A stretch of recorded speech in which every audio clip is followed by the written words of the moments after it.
Hello, ladies and gentlemen. It's Connor from the Progressive American. In this bonus episode, you will get to hear my interview with Dr. Benjamin Darr, an associate professor of politics at Loras College. In the future, all interviews will be bonus episodes of the podcast, which you can watch on Spotify or Apple Podcast. I hope you enjoy, and I look forward to doing more of these for your entertainment. So, ladies and gentlemen, I have with me Dr. Benjamin Darr, an associate professor of politics here at Loras College. He is heavily involved with the progressive movement here in Dubuque, and he has agreed to join me as a guest on my podcast. Thank you for joining me. Great to be here. Thanks, Connor. So one of the things that has now become a bit of an issue for progressives and Democrats as well, those things are not mutually connected, is where we go from here now that Trump's out of office. He kind of provided a sort of fuel to the fire sort of thing for a lot of progressives and people just in general across this country. So I guess my question for you is, where do you see the progressives going, and how do you think progressives can really enact their policies both inside the Democratic Party and outside of them in an effective manner for the years to come? Yeah, well, let me just open up by saying that I'm going to speak from my own views here, and I'm not going to represent Loras College in any way. So that should go without saying. I just like to disclaim that out front. So where does the progressive movement go? Yeah, it's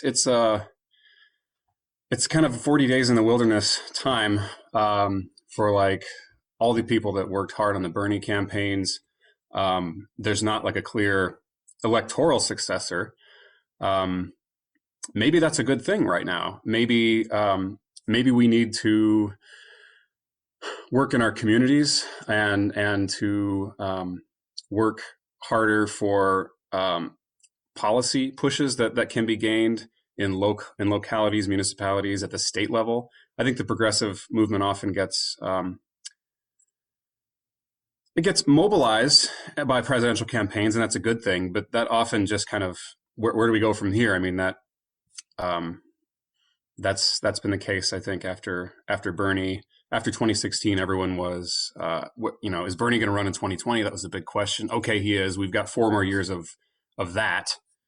But I think the left has really lost its strength, not from, well, in a lot of areas, but the key area is at the grassroots level, and the loss of unionization and collective labor rights being stripped all across the country, mostly at the state level, right? Not at the national level.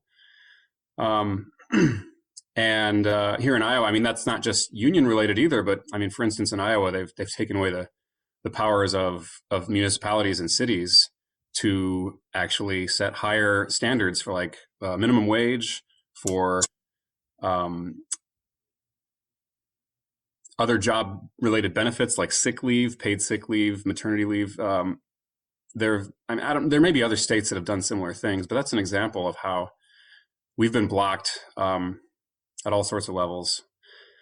So yeah, the progressive movement is maybe without a clear leader or a clear electoral agenda. Who are we supposed to elect now? But maybe that allows us to focus better on policy. So you would say, oh, sorry, go ahead. At all sorts of levels, I think that we've ignored the local level. So if I understand you correctly, you would say that the issue is without someone like, say, Bernie as the electoral candidate, it can sometimes be harder to unify around a common goal, but at the same time, that can sometimes help focus on specific policies in local and state politics.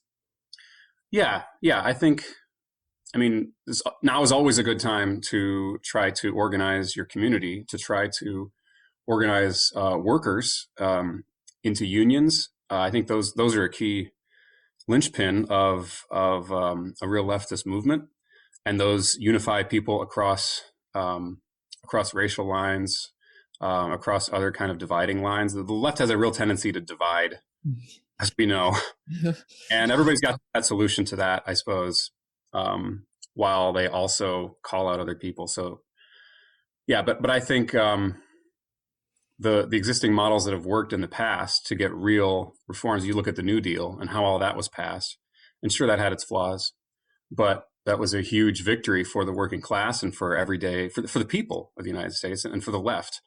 Because a victory for the people, it's a victory for the left, in my view.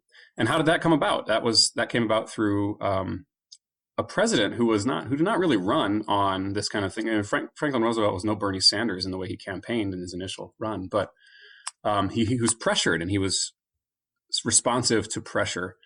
So I'm not saying that Biden will turn out to be anything like Franklin Roosevelt in terms of policies, but the difference was we had a mobilized left. We had an active, very strong trade union with a history of striking and actually not being afraid to use their power. We had a strong set of leftist parties, particularly the Communist Party in the USA, right? So there was this. We had our elected officials kind of afraid of us in the sense that there may be a revolution, or we better appease the population with like some social democratic reforms, like Social Security, unemployment insurance, all the New Deal stuff. That was a product of the pressure that was placed on elected officials, not the product of an electoral campaign that put all our hope in a messianic figure that said we're gonna elect this person and then we're going to get all these gains. Roosevelt didn't run on that stuff. We pressured him to do it. So yeah, and that's another thing that I wanted to talk about. Like, it seems to me a lot of left-wing politics, and I don't just mean leftist, I mean left of center, slightly, even someone who like leans a little bit to the Democratic Party, seems to focus on presidential elections, and then when presidential election is over, they just peter out and don't focus on like keeping people in power. Like, for me, I would say one of the things that is important is not just obviously mobilizing on the local and state level, and I said that on one of the interviews I was on, but also making sure that those state and local boards and organizations that you already do control don't get attacked by national policies. So keeping control of the Senate would be an example. I was rather amazed to see Raphael Warnock and John Ossoff win. And one of the ways I would, and I don't know if you agree with this necessarily, but one of the ways I think that we were successful there is because we had someone like Stacey Abrams mobilizing communities that are specifically aligned with left-wing politics rather than trying to appease Republican aesthetics. And I'm curious your thoughts on that kind of thing too. Well, I can't claim any particular expertise in the Georgia elections, but speaking to the election more generally, what's really striking is that the Democrats lost seats in the House, right? Picked up seats in the Senate. I think maybe developments. I mean, what happened in Georgia was surprising to a lot of people. Maybe national developments and then Trump's activities prior to that soured things for the Republicans. But what was really striking was how the Democrats should have won. I mean, we're in the middle of a pandemic. It's a giant economic crisis on top of that.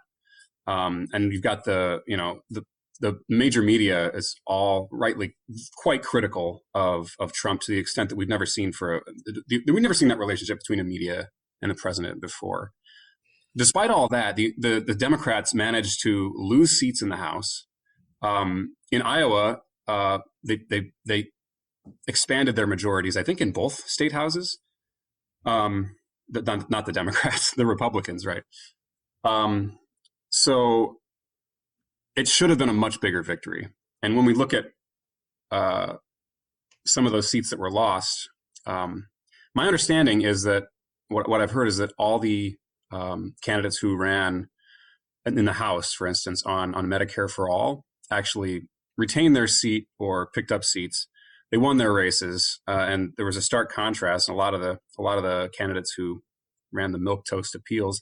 Georgia is an exception here because you've got Ossoff, who's clearly a pretty, I think, corporate neoliberal Democrat, not a progressive. So that's the exception, because the wider pattern was Medicare for All, which of course has 3/4 of the population supports it in the middle of the pandemic. Those candidates tended to win. This is really striking because so many of the centrists have blamed the election and the poor performance of the Democrats on progressives, right? They pointed to things like defund the police or various other kind of left-wing slogans. but really, when you look at the breakdown on an issue like Medicare for All, which I think more voters care about, especially now in the middle of the COVID-19 stuff, a very different pattern emerges, and that blame game appears to reverse course, and it's the centrists who Hmm. are losing. So I'm not sure that answers your question all that well, but that comes to mind. Well, it doesn't. It doesn't, because there's always going to be little nuances in the questions. But my thing for the, like, protecting, let's say just in an ideal circumstance, progressives do take control of Iowa. Now, in order for Iowa's politics and remain progressive, you'd have to see them as consistent with the United States Constitution. And one of the concerns, in my opinion, would be more conservative judges in the future if the Republicans take control of the Senate. So, as like Asa, if you point to him not necessarily being a progressive, but being a sort of neoliberal figure. But he's also not going to appoint somebody to the court who would, strike down every union thing under the sun. Now, obviously, I'm more progressive in my politics, and you are as well. So, pushing anybody a little further to the left is a benefit. So, I guess from my position, it would be, yes, he's not going to do everything that I like, but it's also about preventing more Federalist Society judges from crippling an already weakened progressive infrastructure. Right, right. Well, I would push back on that a little bit. I think that's generally, yeah, you get better judicial candidates out of Democrats, but also this is a longstanding pattern, and especially with regards to unions and labor issues, right to work issues. The votes haven't always been in the Supreme Court based on what party appointed them. There have been some surprises. Yep. Was it John Paul Stevens that was actually appointed by Reagan and ended up being one of the left members of the court? But similarly, I think a lot of Democratic appointees they've had very different, on some issues, the difference is quite stark. So like abortion rulings, anything related to Roe v. Wade, there's a big difference. I'm not trying to diminish that, but on issues that I think affect more people more consistently in everyday life, issues related to labor and wages and employer-employee relations, you've had a steady trend, I think, to the right from judicial appointees of both parties. Mm. So yeah, Republicans have moved to the right, and especially if you add in social issues, cultural issues. But my general sense of judicial appointees and judicial rulings over the last, say, 40 years, since I guess neoliberalism has really taken hold, is that's been a broader shift, and the Democratic appointees are often not that much better, at least on those issues. Mm. So it's a difficult decision on your end, because it's not just that there may prevent them from destroying unions, but they might not do enough to protect them, or that they might do it just more gradually and more sneakily. Yeah, and they're in mundane kind of cases that aren't always 5-4. I mean, I think more recently the cases tend to split more often. I think the political scientists who study the Supreme Court say that it's kind of polarizing, but you still have quite a few 7-3, 8-1, unanimous decisions even relating to business, and some issues like forced arbitration agreements among every time you sign up for a new social media account, you're automatically agreeing that you can't take them to court as part of a class action lawsuit. You have to go through their arbitration, which they get to pick the arbiters. You're signing away your legal rights to sue them, basically, and that happens all over now. But it's especially prominent with tech companies, and of course, Democratic lawmakers. The Democratic Party, I mean, one of the major sources of power in the Democratic Party, and Pelosi represents this, along with some other major California Democrats, is Silicon Valley and the tech companies and the monopolies they represent. So I think we have to be very careful about this. Brings to mind other issues related to censorship and the public square, and how that's completely privatized now at the hands of monopolies like Google and Facebook. Yep. But I think we have to be careful about overlooking issues. We came at this from Supreme Court cases, but the broader point is Silicon Valley also has its interests, and its interests get expressed through the Democratic Party quite strongly, more I think than the interests of the general public. And those interests involve, things that hurt regular people, and arbitration agreements is one way that works. Something like Uber and the pressure on California to pass Proposition, what was it, 201? I can't remember, but this was the proposition that basically said that Uber employees don't have to be called employees; they're independent contractors, and this is going to expand that whole business model, and that is harmful to working people because that puts downward pressure on wages, and it accelerates this gig economy trend we've seen of making people's jobs less secure, more temporary. Or like makes the disposable income decrease because their expenses and health and whatnot are not as easily protected because they can't get health insurance. Right.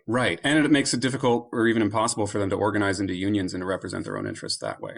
Yep. So we can't afford to ignore how power centers in the Democratic Party have the opposite interests of I think, working people. And with that in mind, I do wonder, do you believe that it is possible to work within the Democratic Party to start pushing for more progressive candidates to eventually, hopefully take over? Or do you see that as more of a long-term game? Or not a game at all? Yeah, I don't know. I've had, this has been a tough question for me over the past few years. But lately, I think I'm moving in the direction of there has to be, if there's going to be work done inside the Democratic Party, and I think there's lots of good people trying to move the Democratic Party left. But I think if that's going to work, there also needs to be a threat from outside. There needs to be, we have to have the ability to say no sometimes, right? Yeah, well, that's the wrong tack here. But what I mean is the Democratic Party will not respond if it knows that all of the progressives and all the Bernie voters are just going to vote for whatever corporate candidate they put in front of us, right? That there needs to be some kind of, in political science, we call it exit. There needs to be some threat of exit, or you're not going to be listened to, right? One of the metaphors I've heard as it relates to the Black community is that they're just in the trunk of the Democratic Party, and the Democratic Party keeps them in the trunk, pulls them out on hard occasions to make sure they win. But they can always count on them. They've always got them in the trunk, right? Because how could they possibly go elsewhere? And I think that's a real defect of a two-party system. And we need to think about how we can credibly threaten to say, look, Democrats aren't always worth the vote, and unless you put someone in front of us that's worthwhile, you will not just be able to count on our vote. That might change the calculus of the Democratic Party. So I'm not saying that there shouldn't be people doing work within the Democratic Party, and we shouldn't try to push that party further left. But I don't know. Recent experiences show that that's a lot more difficult than I thought. And in a lot of cases, I think the Democratic Party would rather hang on to their existing sources of funding, existing powerful groups that they're in league with. I mentioned Silicon Valley. There's also Wall Street, the insurance lobbies, and, pharma, you name it, right? All these major industries, Democratic Party, big oil. Oil is one. That's more Republican leaning, but still, yeah.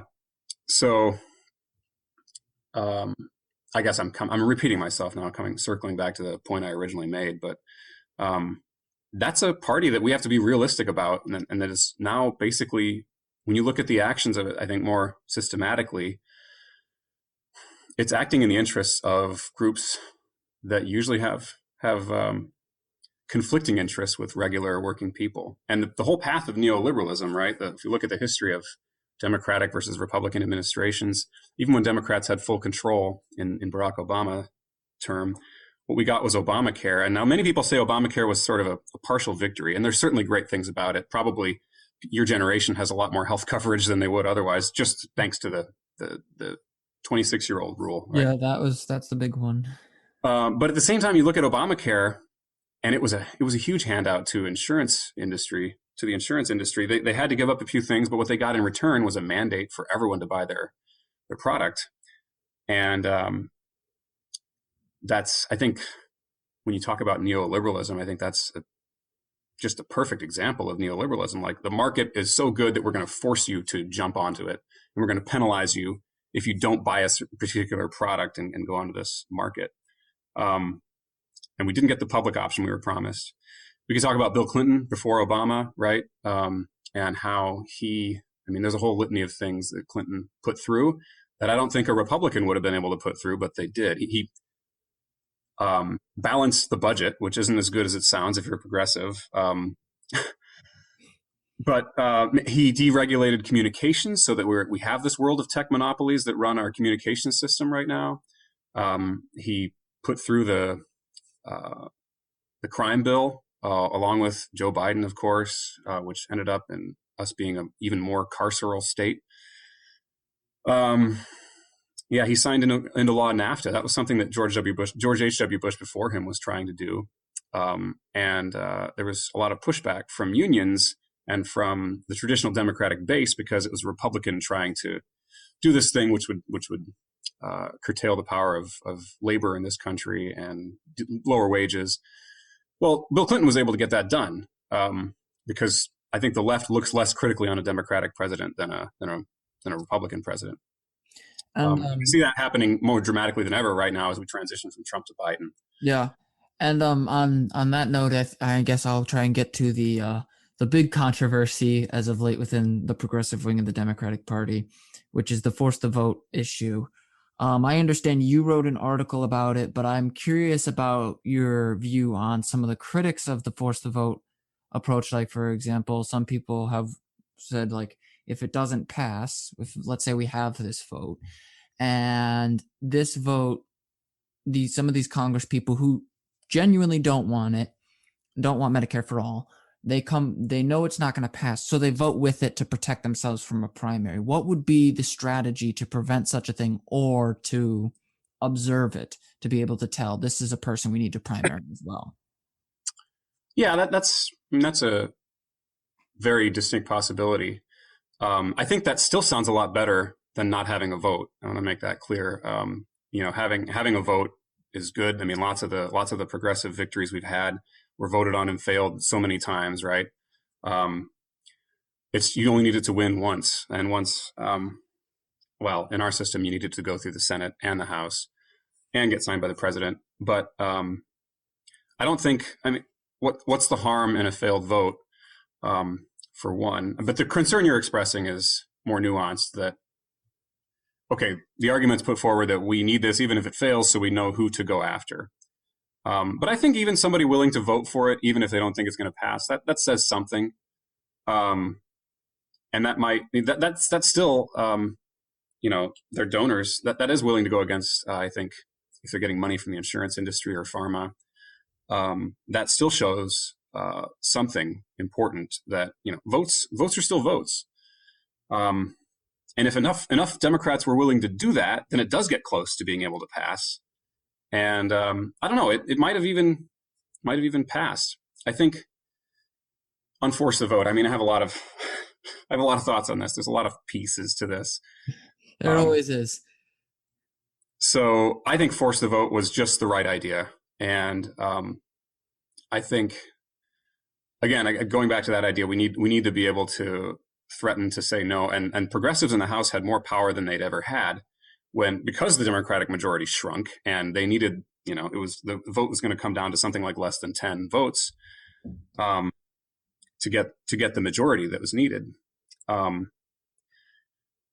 So are they willing to use that power? Are they willing to actually push for the kinds of things they want? Or I think what got in the way, because none of the progressives did this, what got in the way in large part was careerism and wanting to have the right kind of committee seats, right? It seems like AOC in particular, she got this when she was running originally as this insurgent candidate to unseat Crowley. She got that she even talked about, like, we need people who are willing to serve one term if it means they're going to fight for the people, right? If you're going to get your funding cut from the DCCC, if you're going to get on the bad side of Nancy Pelosi, so be it. That's what we need, because Pelosi is not our friend, right? She's Silicon Valley's friend, Wall Street's friend. Well, she's in there 2 years, and now she's very much more concerned with, oh, I need to keep this committee seat. I need to, even going so far as to call Pelosi Mama Bear. So you see, I don't know, it's been kind of astonishing that virtually none of the quote unquote squad signed on to this idea, and that the idea had to kind of come from just a prominent YouTuber, right? And it wasn't one that was cooked up in a meeting in some kind of House Progressive meeting, or the squad if they get together and meet. That was very striking. See, where I see a distinction between that is it's kind of tied to your infrastructure thing, how we mentioned in the past that there wasn't a strong democratic infrastructure, not just on like the local level, but on the national level, to really build progressive politics. And having a progressive on a committee, say, examining whatever policies come forward, can actually fight back against that neoliberalism that you were talking about. So from my perspective, at least, yes, not having someone like sign on to the force the vote thing is possibly a little off. But I would also say that sometimes the best thing for the progressives is to build a long-term game, not just to get Medicare for all, but to get a $15 minimum wage, greater protection. And when the opportunity presents itself, putting forward more progressives into the House. That's the thing that concerns me. If we don't have a long-term game, we can't protect even the slightest thing that we gain here and now. Like someone could repeal. Let's say it does pass today. Someone could repeal the Medicare for all bill if we lose some of our best people. Okay. Yeah. I think two things here. Absolutely, the long-term game is the game we're playing. I don't think there's a disagreement about that. I think long-term we need to have this issue come to prominence. We need it. I mean, we've done the organizing of the people. Like we've got 75% of the population, or 70-some% of the population, depending on the poll, supporting Medicare for all. The pandemic right now, like I don't know if we're going to have as high a support for that in the future post-pandemic. Even almost half of Republicans support this idea, right? At least among actual people. We're not talking about legislators who are dependent on money from insurance companies and pharmaceutical companies. I lost my train of thought. But so one thing is the long-term versus short-term. I think yes to both of those things. I think short-term and long-term, the best move was to get this on the agenda and to force Nancy Pelosi. Now if Nancy Pelosi wasn't going to do it, and AOC indicated that, and credit to AOC for actually dealing with the issue. None of the other members of the squad really even chimed in on it, at least directly. So AOC at least addressed this issue and discussed it with people on Twitter. But if she really thinks that Nancy Pelosi is going to sacrifice her speakership or risk losing her speakership just so that Medicare for all does not have a vote, why are you supporting Nancy Pelosi? That's my question, right? Mm-hmm. She has a D next to her name, right? She's blue. That's really the only reason, and I don't think that's a legit reason if you're really in this game for real policy advances. And I think Medicare for all needs to get more publicity because the more it's presented to people, the more traction it gets, and that's been the effort of groups like DSA who've been just spreading the word and organizing regular people about Medicare for all. When it comes to actually put pressure on your elected officials, especially those elected officials you have sympathy for and a connection with, and you want to hold them up and not criticize them. I mean, that's an impulse we have to resist. We make fun of Republicans all the time for being hypocritical about how they support their politicians when they do the same things that Democrats do, but then they oppose the Democrats for those reasons, right? We see the same thing with Democrats, and we see the same thing among progressives on the left too. When AOC doesn't want to put the pressure she says she wants to put on House leadership, she doesn't want to be combative. We need to, we need to be just as critical of her as we are of your John Ossoffs and corporate Democrats and Republicans. I think if they're not actually moving the ball forward, and there's a debate here about she's moving the ball forward, but I don't think like let's not do this was the right answer. And I think her tactical acumen is also influenced by all these committee chairmanships I can get. She had her committee seat taken away from her. Interestingly, she didn't have it taken away from her. She was gunning for a seat on the Ways and Means Committee, basically the most powerful committee in the House, and she got that taken. She didn't get it, and who got that seat instead was a Blue Dog Democrat who had I think threatened to vote against Pelosi the last time, or did not vote for Pelosi the last time, as Speaker said. So there you go. I mean, that's power, right? When you can threaten to not support, when you're not just a guaranteed count on us, we're going to support you no matter what. If you actually can threaten to withdraw your vote, then you can actually get the influence. So I think even the committee seat stuff, like there's a strong case to be made that she could have maybe got that committee seat if she was willing to exercise the leverage instead of just say we're supportive no matter what. See, and I'll just throw my last two thoughts in here before I end the interview. But one of the things that I think, at least if this forced to vote thing were to be more well organized, which would have been like presenting an alternative candidate earlier on, like months in advance, having a plan for that. I think that would have I think made AOC and others more partial to the idea that it would have been more effective, because if you throw all your weight behind just withholding your vote and not some alternative that like may actually win, you kind of give this idea that you're alienating a portion of the party that may be with you on other issues that are also in progressives' interests, such as the minimum wage, but they won't be on your side if you in their eyes, waste their time. So that's a consideration. Just my final thoughts on it. But I'd like to thank you for joining me today. I really appreciate this very much. This is Dr. Darr. He's Associate Professor of Politics here at Loras College. Thank you all for joining me, and have a nice day. Thanks, Connor. No problem.